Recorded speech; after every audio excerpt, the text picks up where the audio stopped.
Pleased to welcome back to the show Doug Hoyes and Scott Schaefer. Doug co-founded Hoyes Michalos Associates back in 1999 and works with clients in his Cambridge office at 8 George Street. And Scott Schaefer is the trustee in charge of the Kitchener office at 607 King Street West. That's King just past Victoria, kind of across from the McDonald's. Hoyes Michalos has over 20 offices across Ontario with their head office right here in Kitchener, and they've helped thousands of people every year with making a plan to deal with their debts. Now, we've heard of debt consolidations, debt management plans, consumer proposals, and bankruptcy.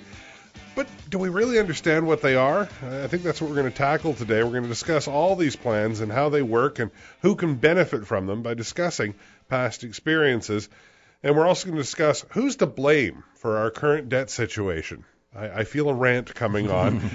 You can follow Doug Hoyes on Twitter throughout the show, at Doug Hoyes. That's Hoyes. And if you've got a question, of course, feel free to give us a call. Our lines are open at 519-570-2545. Out of town, 1-800-570-5715 or star 570 on your cell phone. And I should mention, that's why we got the lights on here for the second time ever. You can actually watch this show live on 570news.com. Just click on the 570 News webcast link. So Doug and Scott, welcome back. Thanks, Dave. Glad to be here. Thanks, Dave. Are you comfortable being a TV star? I'm not sure yet. We'll figure out how it goes. All right. Now, Doug, I know that your team at Hoyes Michalos has helped thousands of people. They do it every year with their debts. So first off, let's start off with a discussion of what options people have. And when they're faced with just having too much debt, what can they do? Well, whenever someone comes in to see us for the first time, I always go through 5 basic options with them. Obviously, these options aren't applicable to everybody, but I go through them I go through everything so that everyone knows what their options are. So, number 1, you could just do nothing. If you maybe aren't working, don't have any income, you're on a pension, don't have any wages to garnish, don't have any assets, then perhaps changing your phone number and opening a new bank account is all you need to do to keep the creditors at bay. Doesn't solve your problem, but it also doesn't cost you anything to do it.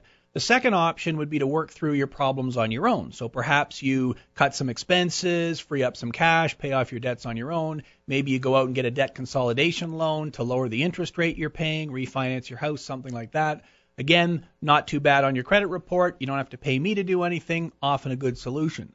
Third option is a debt management plan. This is done through a not-for-profit credit counselor, someone like Mosaic Family Counseling here in Kitchener, and they take all of your debts, not including mortgages and car loans, but all of what we call your unsecured debts, and they work out a plan for you to pay them off in full over a 2 to 5 year period. So if you've got $30,000 in debts and you can afford to pay $1,000 a month for the next 30 months, it's a great solution. They can usually get the interest lowered or waived completely, and then you're out of debt. Now, if you can't afford those kind of payments, the next option is a consumer proposal. That's where you come to someone such as like Scott or myself, and we work out a plan to pay off your debts. Generally, you're paying less than the full amount owing. So if you have $30,000 in debts, maybe we work out a plan where you're paying back $10,000 or $15,000, again, over a 2 to 5 year period.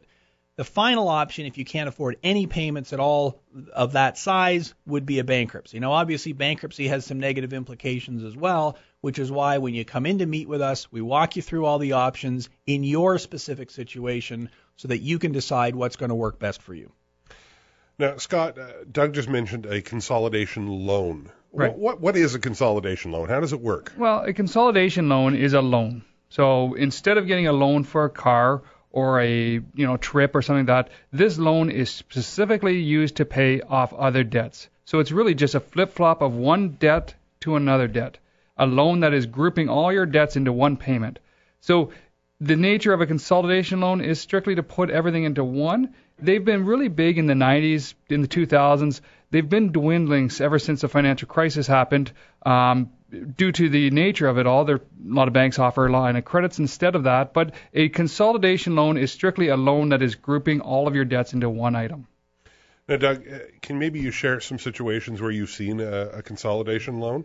Well, sure. The most common situation would be somebody who has a bunch of credit card debt that they're paying 18 or 19% interest on, but they have equity in their house. So you go to the bank, you get a second mortgage, you refinance your first mortgage, perhaps the interest rate is 5 or 6%, you use that money to pay off your credit cards, really lowers what you're paying each month, ends up being a great option. The problem is at the moment, banks aren't doing a whole lot of lending. You walk into the bank there and ask for money and they go, oh, gee, interest rates are low, so we don't want to take a whole lot of risk. We lent too much in the past. It's a lot harder to qualify for a debt consolidation loan today than it was 2 or 3 years ago. The other problem is a debt consolidation loan only makes sense if the interest rate actually goes down. If you're going to a finance company and paying an even higher rate of interest, then it doesn't make any sense. I did a little bit of math. I wrote it down here so I'd make sure I got it right. If you have an 18% credit card loan right now, you owe money on your credit cards, the interest rate is 18%, and you're thinking of going to a finance company and getting a loan where the interest rate is going to be 33%, it doesn't make any sense. Now, you might think, yeah, but I'm going to lower my monthly payments. Instead of having to pay $800 a month, I'm only going to have to pay $400. Yeah, but you're going to pay a whole lot more. $50,000, if that's what you owe on all your credit cards, at 18% paid off over 5 years is about $1,270 a month. $50,000 at 33% paid off over 5 years ends up being $1,711 a month. So you're paying back over $102,000 on your $50,000 in debt. That's just like a mortgage, doesn't make any sense. It only makes sense if you're actually getting a lower interest rate, which gets you out of debt faster. Now, Scott, for the people you've seen, can you tell us when have you seen things go wrong with a debt consolidation loan? Well, if people use it as a Band-Aid, that is to me where it goes wrong. And what I mean by a Band-Aid is somebody has some debts. They're struggling with their situation. They've accumulated that $50,000 that Doug talked about. They get a loan for $50,000. They're happy they now have their 1 monthly payment. But the problem lies when the budget doesn't work for that. They actually then increase their other debts back up again because with that loan payment and their lifestyle, they actually cannot afford to pay that debt consolidation loan. So it really just helped with the current debts, but then people went and accumulated more debts again. You need to change how things are going if you consolidate your debts. You need to make some significant changes that loan payment you're making actually reduces the debt, that you're not actually going to increase it again going forward. Now, Doug, you mentioned a debt management plan. What is that and how does it work? Well, a debt management plan is done by a not-for-profit credit counseling agency, such as Mosaic Family Counseling here in Kitchener. They take all your debts and work out a plan where you pay them off in full over a sort of 2 to 5 year period. The advantage is no more interest or very low interest. So the money you're paying each month, instead of going to interest, is actually paying down the debt. The disadvantage is, of course, well, you've got to have the money to be able to make the payments. But if you do, ends up being a great solution for a lot of people. Okay. Scott, let's maybe consider some real life situations now.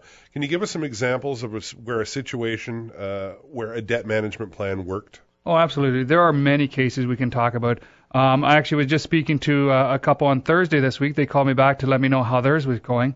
We started meeting about a month ago. They had about $30,000 in debt, had accumulated over time with job changes and things like that. So they had $30,000 of debts that they had fell behind with. The banks were no longer working with them because they had missed some months. They had the collectors calling them. The pressure was on them.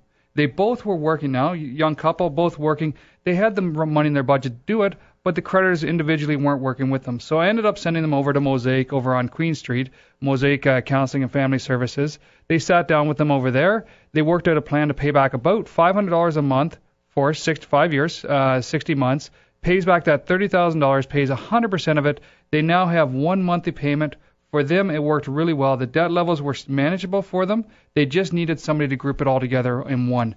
The banks wouldn't give them a consolidation loan, so they were kind of out to dry from that situation. They just needed some help with it. They didn't have to resort to the other options. It was a great solution for them.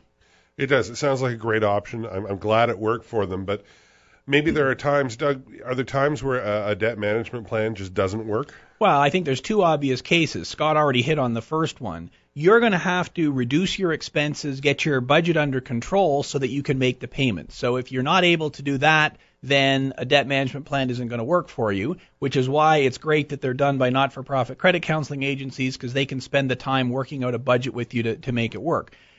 It's also not as effective for certain types of debt. So if you've got government student loans, if you owe money on income taxes, for example, it's very hard to get the government to agree to waive the interest and penalties in a debt management plan. And I guess the final situation would be if your debts are really large. If you owe $50,000 and it's going to cost you $1,000 a month for 50 months in a debt management plan, that may just not work for you. So you've got to look at the situation to make sure that that particular solution is going to work in your situation.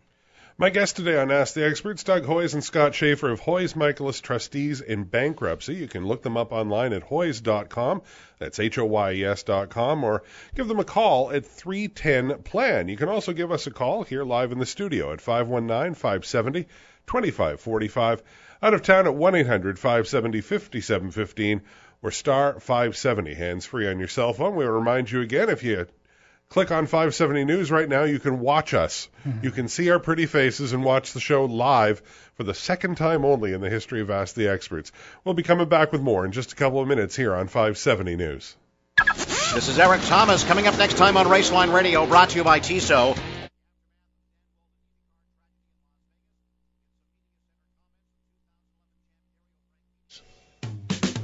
Thanks so much for joining us on the show today. Doug Hoyes and Scott Schaefer from Hoyes Michalos Trustees in Bankruptcy, online at hoyes.com, HOYES.com, and by phone anytime at 310-PLAN.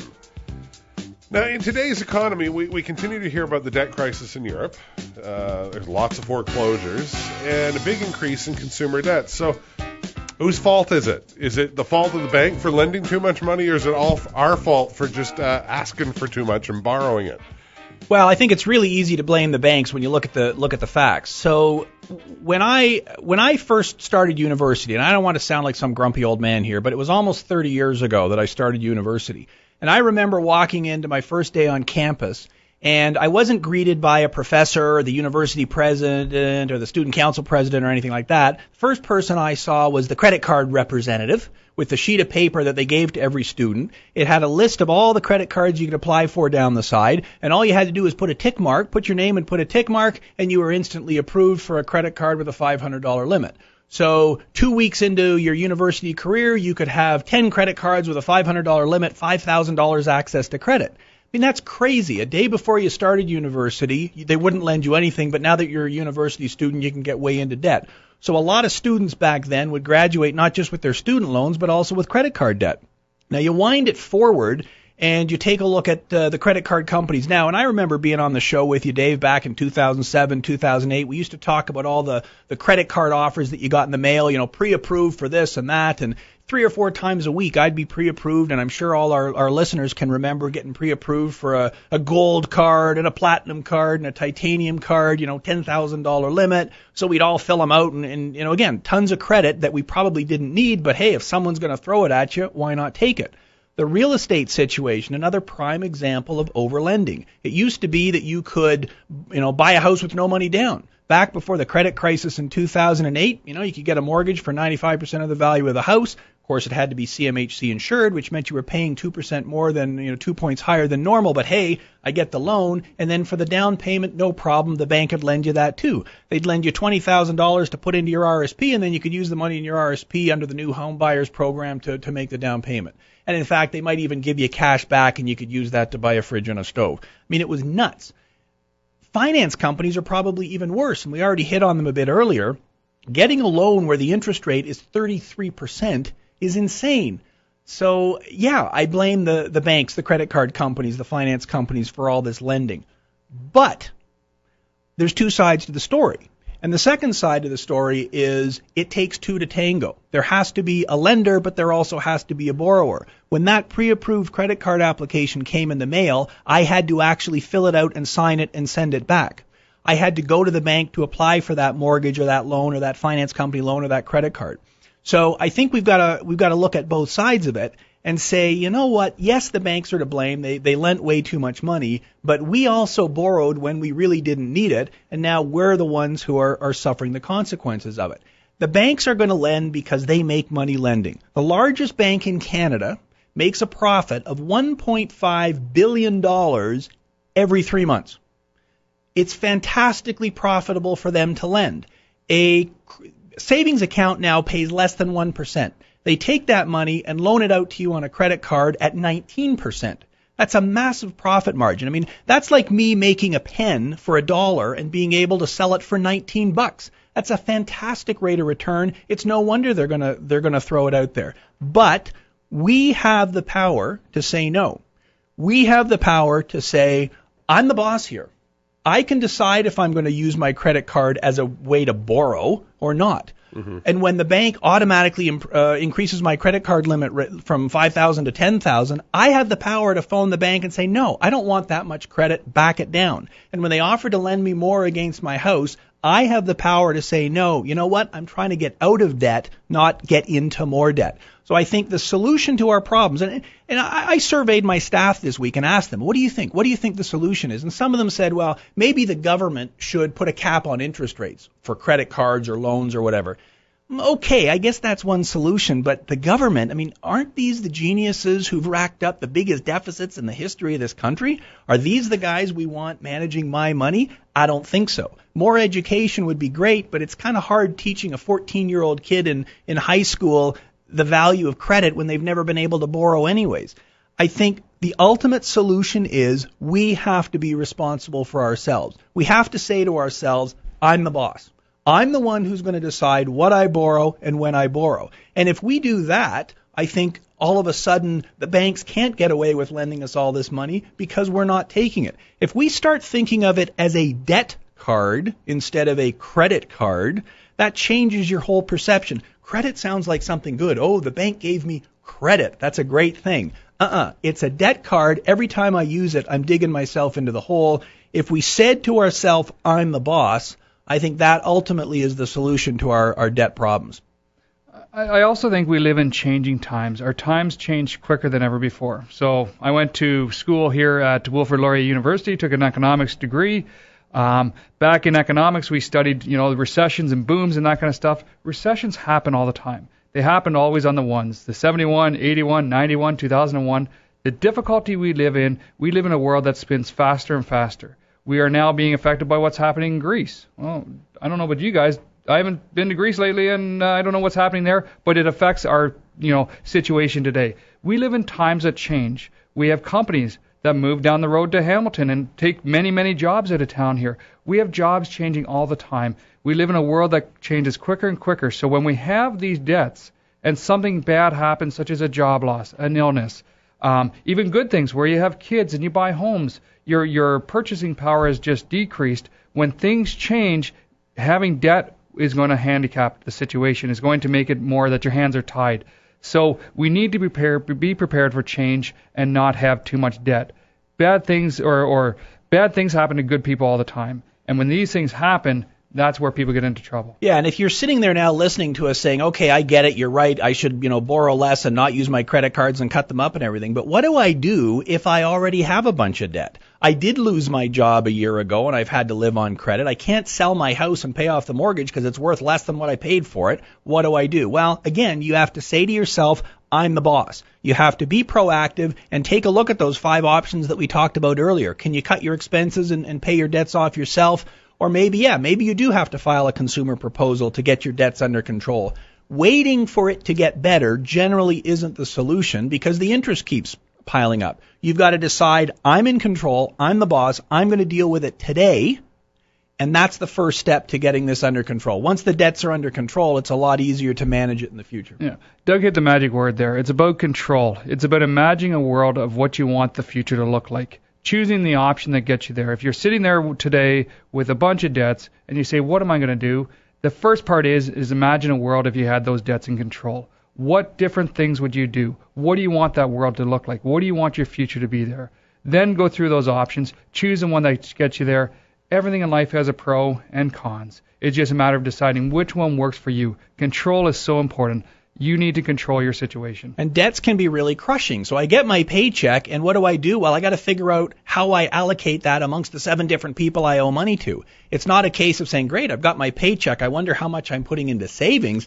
Forget it. I'm behind on rent, hydro, gas, and I got 4 credit cards I got to pay. I'm constantly playing catch up. That's why you've got to deal with the debts and get them out of the way. Because I agree with Scott. Imagine what it would be like if all your debts were dealt with because you didn't have any. That paycheck comes in, I can put something in my RSP, I can put something in the RESP for my kids, and I can put something in savings for a rainy day in case I need to buy a set of snow tires in a month or two. My life is way simpler once debt's out of control. We've always been conditioned to believe that debt is a good thing because, hey, I can use a credit card and buy something even though I don't have any money. Wrong answer. Get the debt out of there. You've got savings in the bank. That's a lot better way to handle things than trying to do it through debt. Yeah, debt takes away any future purchasing power that you have. You're paying back something from yesterday that you can now go and buy something for tomorrow. Minimizing debt, reducing debt is a very important thing in today's world. And as Doug mentioned, our governments aren't doing that. The U.S. government's at records high. We are seeing debt rise from an individual level to a country level to a world level. And at some point, we need to make some significant changes to take control. My guests today on Ask the Experts, Doug Hoyes and Scott Schaefer of Hoyes Michalos Trustees in Bankruptcy. We're going to take a short break. When we come back, we'll talk about some ways that you can take control of your debt. And in the meantime, if you want more information right now, go to hoyes.com, that's HOYES.com, or call their office at 310-PLAN. News is next, then we're back with more of Ask the Experts here on 570 News. And today on the program, I'm joined by Doug Hoyes and Scott Schaefer of Hoyes Michalos Associates. And for the second time ever in the history of Ask the Experts, we're broadcasting a live video feed of the show on 570news.com. Fire up your web browser, go to 570news.com, and click on the 570 News webcasts link. Hoyes Michalos has over 20 offices across Ontario. The head office right here in Kitchener, and they also have offices in Cambridge and Guelph. If you've got questions, feel free to give us a call at 519-570-2545. Out of town, 1-800-570-5715 or star 570 on your cell phone. You can email us. Go to 570news.com and click on shows. Then you'll find our link under Ask the Experts. You can even participate via Twitter. You can send us a message to @DougHoyes. That's HOYES. Now, according to government statistics, consumer proposals have been increasing over the years. Scott, maybe you could tell us, what is a consumer proposal? Sure. Simple answer is a consumer proposal is a deal between a consumer, an individual, and the creditors. It is the government's answer to help people get out of debts without having to file bankruptcy. The reason they're on the rise is because A, our debt levels are higher than ever before, so people are needing more help. B, they made bankruptcy rules a little stiffer, a bit more costly for people. And C, it's a preferred option to dealing with the debts, to moving forward to gaining control. So a consumer proposal is a deal between an individual and the creditors through a licensed trustee to give them a fresh start through one monthly payment. Doug, can you give us some examples of some consumer proposals you filed recently? Well, sure. I'll give you this is kind of a standard example. It's the story of Brian and Mary. Now, that's not their real names. I'm not going to be using real names on the radio here. But they, we're a couple. I met with them a number of weeks ago. They had about $50,000 worth of debt, credit cards, bank loans, some other debts, a couple of dollars on income taxes. They both had good jobs, and they wanted to be able to pay the debt back. But unfortunately, they got behind a number of months ago when Brian got laid off. That really put them behind. He's back to work now, not getting quite the overtime he used to. They just don't have the money to be making all the minimum payments to get caught back up. They also own a house which has a little bit of equity in it, not a huge amount, not enough to borrow to pay off all the debts, but they're also worried about, what's going to happen to our house. We've got a couple of kids. We certainly don't want to lose that. They didn't want to go bankrupt because they were afraid they might lose their home. And as Scott mentioned, the cost of bankruptcy is a bit higher depending on what your income is. So they wanted to avoid that situation. So in their case, we did a consumer proposal. Now, every case is different. What you're going to pay is going to be depending on your situation, but it depends on your income and your debts and your family size and a number of other factors. But in their case, we filed a proposal where they offered to pay $400 a month for 50 months. So that's $20,000 over about 4 years. So $50,000 in debts, $20,000 settlement. Now, Brian and Mary were thrilled because $400 a month was easily affordable for them. Well, maybe I shouldn't say easily affordable, but it was affordable for them. They still had to, cut some expenses to make it work, but it was doable for them. They knew they could do that. And the people they owed the money to, the creditors, were happy because they knew that in a bankruptcy, they would get less money. So it was a win-win for everybody. And that's the whole point of a proposal. It's a win-win for everybody. Scott, with some of the consumer proposals you've seen filed here in Kitchener recently, what were the chief advantages people saw? There are many advantages to a consumer proposal. First, as Doug says, it's a win-win. The creditors are generally quite happy because they're getting their money. They're getting a chunk of their money back. Most times it's a principal. They're not receiving all their interest, but they're getting a chunk of it back. The debtor, they've gained control. The individuals has gained control of their situation. They're paying back part of their debts. They're making their budget now work. They're protecting assets. They're not going to have their house affected. They're not going to lose their car, RSPs, RESPs, tax refunds. Those are all protected. It is done through one monthly payment or a lump sum if somebody has the ability to do a lump sum payment. It's not bankruptcy. There's no way a creditor can garnish somebody's wages afterwards. A consumer proposal is approved by the creditors, and it actually also receives court approval. So the government has backed these. So there is a very strong protection for individuals there. There are many, many benefits for each situation. It stops the phone calls. People don't have to worry about the piles of mail coming in and the collection notices.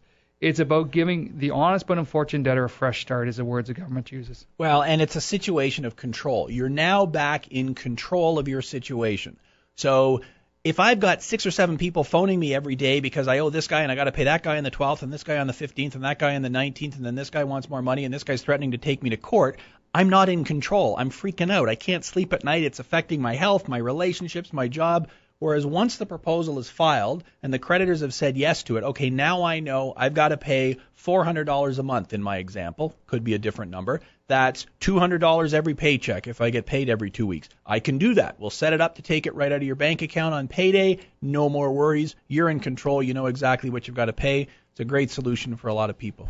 And one more point on that is a consumer proposal, the way the government has written it, is automatically accepted by the creditors unless they ask for a change. It's not like any other proposal where you actually have to say, will you do this? This is saying, here's our offer. You have 45 days to ask for a change. The creditors receive 1 vote for every dollar received. So only times that they don't go through as filed is when the creditors ask for a different amount. And we talk about how to deal with that kind of stuff. And there are times that there may be a counteroffer. But at the end of the day, the creditors want to receive a proposal ahead of bankruptcy because it's about a win-win situation. And we do literally thousands of these every year. So this isn't the first time we've ever attempted this. We keep very close track of what each different creditor looks for in a proposal. I can tell you what Bank A, Bank B, Credit Card Company C, whatever, is generally looking for. So when you come in and meet with us, we crunch the numbers and we say to you, here's what we think it's going to take to make this work, and we explain to you why. And then you can decide, is that going to work for you? If it does, we file the proposal, and once again, you're in control of the situation. And how it works for you is, A, you figure out how much money that's going to cost you a month. Then you go home and you relook at the budget. You look at your situation to say, well, what changes am I going to make? I'm going to take control of the past, which is the debts, but I'm going to also make that plan for the future. This is one piece of the puzzle of making what your future is going to look like.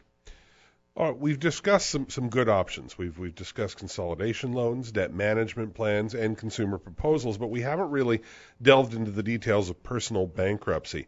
Doug, can you give us an outline of what personal bankruptcy is?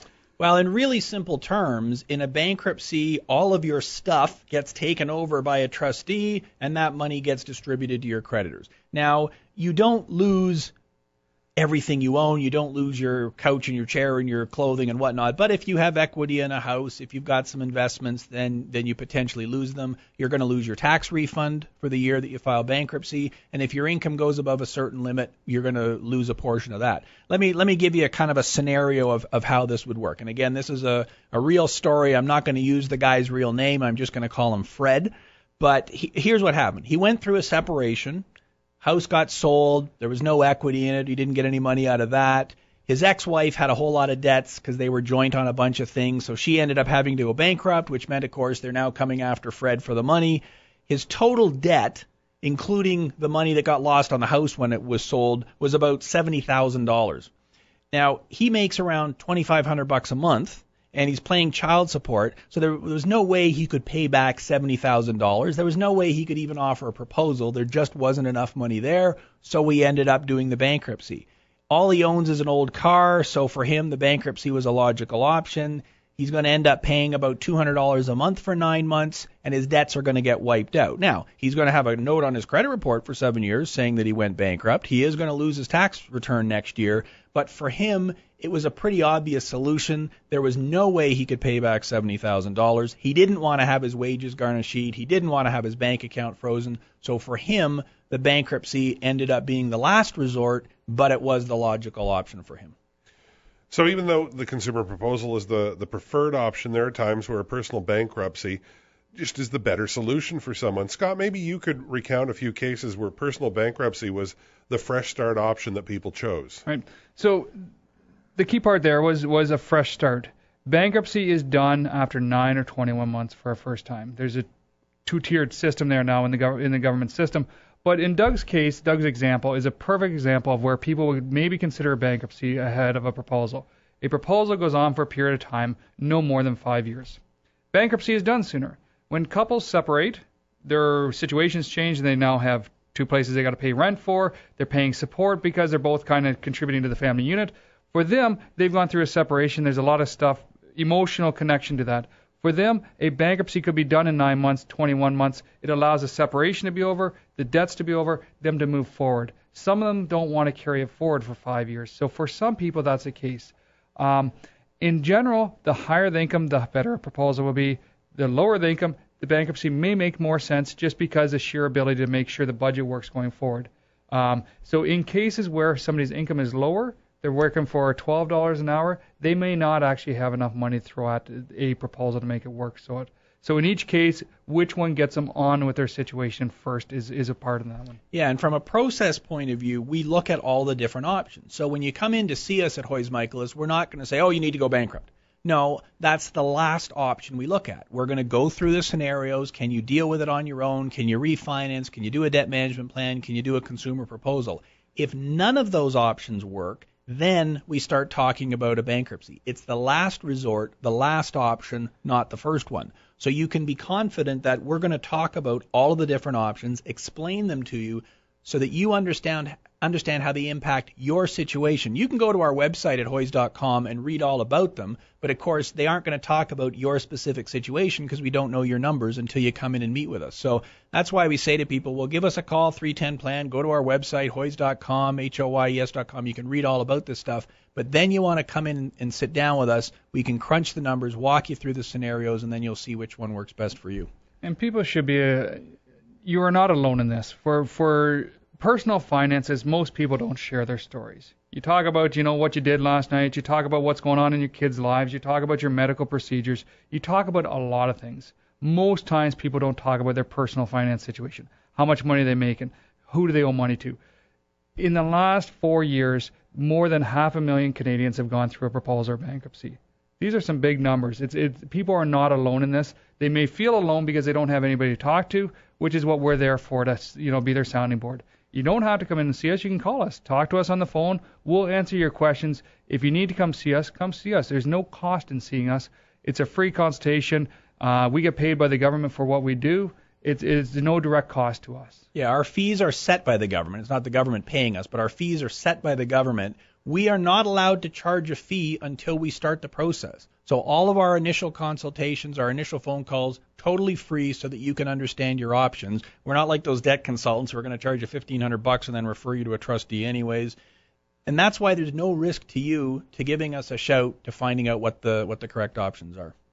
My guests today on Ask the Expert, Doug Hoyes and Scott Schaefer of Hoyes Michalos Trustees in Bankruptcy. If you want to talk to someone right now, you don't want to call us on air, you've got another option. You can call 310-PLAN. There are folks in the Hoyes Michalos offices right now. You can also go online to learn more at hoyes.com. We're going to take a short break. When we come back, though, we've got a number of emails as the show has been going on. I think maybe we'll tackle some of those. We'll answer some of the email questions. And you still have time to call in if you've got a question at 519-570-2545. Out of town, 1-800-570-5715. Or star 570 hands-free on your cell phone. More of Ask the Experts coming up here on 570 News. Debt problems. Doug Hoyes and Scott Schaefer from Hoyes Michalos Trustees in Bankruptcy join me online at hoyes.com. That's HOYES.com. And in their offices today, you can call them at 310-PLAN. And if you're just listening to your radio right now, I want to mention again, you can tune in for the final segment live on our website. We're doing a video webcast at 570news.com. Just go there and look for our webcast link. Now, as the show's been going on, we've been getting some emails from folks because, as you said, Scott, not everyone wants to call up and discuss their debt problems. John from Waterloo writes in, and he says, I owe approximately $45,000 in various debts. Unfortunately, my credit score is low, and I've had my credit run one too many times this year. I'm looking for help obtaining a debt consolidation loan, and I'd like to have one simple payment every 2 weeks. I have a very steady job. I make good money. I just made some poor choices as my credit has been concerned. I do own a home. However, I don't have enough equity to consolidate all my debt into my mortgage. Does this company know of any institution willing to take a chance? Yes and no. Yes, there are companies that may lend to them. But if it's a loan at 30% interest, that is not going to help John's situation. A loan of $45,000 at a high interest rate is going to be staggering. To get a loan through a bank, well, it's going to be a lower interest rate, but as John mentioned, he's being turned down by places. Being turned down from a loan at a bank is a warning sign that your debt ratio is too high. You need to figure out a plan to deal with that. If the banks aren't willing to lend to you, then it's a matter of looking at, well, what are my other options? Can I still make the payments? Will I ever be able to pay it off? If the answer is no, then it's a matter of going down the chain. Can I do a debt management plan? Can I pay back, upwards of $900 a month for 5 years and pay it off that way? Do I need to resort to a proposal to protect my home to allow me a reasonable amount that I can afford? Or is it such a situation where I need to actually look at more of a bankruptcy situation? Not saying John has to look at that. He needs to say, well, what do I want my future to be? How old am I now? What are my goals going forward? How do I protect my house? How do I pay down the debts and still live with life going forward? Choose the right option that works for him on that one. I'd say, John, give me a call. We can sit down and talk. All right. Next email, very simple. I'm in a bad situation, and I want to know what your fees are. Well, in a bankruptcy or in a consumer proposal, our fees are set by the government. We are licensed by the federal government. We are allowed to charge a certain percentage of the money that's in the pot. It's a complicated formula. In a consumer proposal, it works out to, once the proposal's up and running, we are getting about 20% of the money that we are paying out to the creditors. The government is getting a further 5% of the money that's getting paid out to the creditors. The people you owe money to are getting the rest. So any trustee that you go to who is licensed by the federal government gets the same fees. So you don't have to worry about that. That's all included in the prices that we quote you. So I agree with Scott. Give us a call and we can walk you through the detailed math in your situation. Okay. Next email. Oh, well, we've got some more math to do. I'm wondering, what could be my option to clear debt? I've got a total of around $28,000 to $29,000 in debt. It's mostly credit, consumer cards. There's a bank loan involved. I've tried to get a consolidation loan, but I've been turned down, and the income is around $2,500 a month. Is there a solution? Oh, of course there's a solution. And everybody has the options in Canada to deal with the debts. What's right for him or her, depending on who was emailing us, is $28,000 to $29,000 in debts. On credit cards, we'll be running at 18, 19%. The line of credit, maybe 8, 9, 10%. My guess is the debts have slowly creeped up over time because there's just not enough to pay the interest and the principal over time. Making $2,500 to take home a month, by the time you pay rent, by the time you pay car, by the time you pay for food, there's not going to be a lot left over. So the key part is to wrap all that into one monthly payment. A debt management plan through Mosaic would be approximately $30,000, would be about $500 a month, just a hair below that. A proposal, just in general, without knowing all the specifics, could be $200 to $250 a month for 4 or 5 years. A bankruptcy would cost, based upon how much money they makes, probably around $300 or $400 a month for 21 months. So each case is a little bit different, and sitting down and looking at that, the key part is how did the debt accumulate? How do I stay out of debt going forward? All right. Email number 4. Here's a good one. I want to know what my options are here. We've got a very bad financial situation. My husband works from dusk to dawn, and I do the bookkeeping for his business, but I'm currently pregnant, due in a couple of months. We're 3 people in the family right now. We're about to be 4. and the total debt is around $63,000, and my husband's monthly income is $5,000 a month. Well, so the first thing we would do, as Scott says, we'd go through the chain. So $5,000 a month, I have no idea what you're paying in rent, mortgage payments, other expenses, and so on. But the first step would be to take a look at what your budget is. Are there expenses that can be cut so that you've got more cash to be throwing at the debt? Do you have equity in your home? Can you refinance?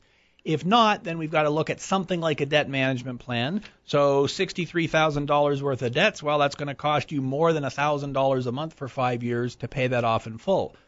A consumer proposal is certainly an option, and probably the correct option in this case if your husband's income is consistent, because we want to know that there's money there each month to make the payments, and maybe that costs you $400, $500, $600 a month, again, depending on all the other factors. A bankruptcy would be very expensive because a family of 3 or 4 is allowed to make a certain amount. Once you get over that amount, you're paying a penalty of half the amount you're over. It would be a big number in this case, so that certainly wouldn't be something I'd want to gravitate towards. But the answer to the question is, well, let's see what your budget can afford, and then let's look to see if a consumer proposal is going to work in this situation. One more item on this one. She referred to her husband being self-employed. The other part we have to look at is what's the tax situation.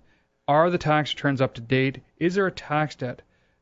A consumer proposal or a bankruptcy is through the Bankruptcy Insolvency Act, a federal law, which also says you must deal with tax debts included as part of that. One common myth that people have is tax debts are not something that can be dealt with through a proposal or bankruptcy. That's not the case. By law, they actually have to be included. So in this case, we'd also want to sit down and figure out what's happening with the tax situation.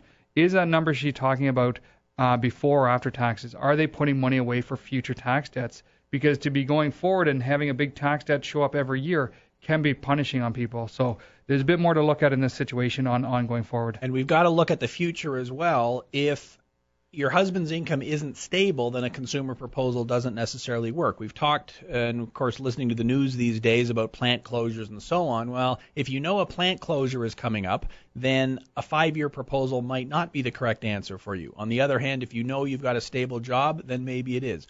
All the factors have to be considered. That's the only way to come up with the right answer. Our next email, it kind of highlights just how many different situations there are out there. This one, my fiance is an American, and we're going to be married next August, begin the sponsorship program, like you have to do, and to bring him here to Canada. I'm currently not in the best financial situation, and I was looking at bankruptcy as an option really soon, but my question is, does this affect negatively in any way? Does it decrease our chances of sponsorship approval? The answer is yes. Currently, if you call immigrations or go onto their website and read up on it or look at the application, you cannot be an undischarged bankrupt and sponsor somebody to Canada. In this case, I'm going to give an answer. I always encourage anybody with sponsorship issues to call immigrations directly. It's about moving forward. This is a very important part of somebody's plan and future. So it asks the questions, but you cannot be an undischarged bankrupt to sponsor somebody in Canada. So if it's a 9-month bankruptcy, that's the 9-month period. If it's a 21-month period, that's an undischarged period of time. You can do a consumer proposal and still sponsor somebody to Canada. It is that they cannot be an undischarged bankrupt. They're looking at next August, so this person actually may have a chance to do a bankruptcy first, be discharged, and then start the sponsorship program, or do a proposal to not have it impacted. But in looking at the debts, she's making the decisions early enough. Life's changing next year because there's now going to be a new spouse in this situation. It's about moving forward. Talk to us about the options. Talk to immigrations about when can you do stuff to make sure there's no impact on somebody. All right, very quickly, last email. This is one that we're going to hear more of. I just received notice that my plant's going to be closing down in a couple of years. I've got a lot of debt I need to deal with. What should I consider? Well, I would consider getting the debt dealt with before the plant actually closes. So perhaps it's a bankruptcy, a proposal, a consolidation, something right now. Sit down with us. Let's figure out when is the plant closing. What's your income going to be between now and then? Do you get severance? What are the options to deal with so that we can come up with a plan that's going to work in that specific situation? And the key part is change happened. React to change. When things happen, react. All right. Doug Hoyes and Scott Schaefer, my guests today from Hoyes Michalos Trustees in Bankruptcy. I want to thank you both again for being here on the show. Thanks, Dave. Thanks for having us. if you've been listening to the show, as you've been going through this, and you think, I really do have to make a plan now. I should need to take some action. Here's what you do. Call 310-PLAN. That's why they planned the phone number that way. 310-PLAN, or to get more information before you make that call, go online to hoys.com. That's HOYES.com. Lots of great info there. But whatever you do, take that first step because it's not going to go away by itself. Thanks for listening today to another edition of Ask the Experts. We hope you'll come back with us again next Saturday right here on 570 News. How did you sleep last night?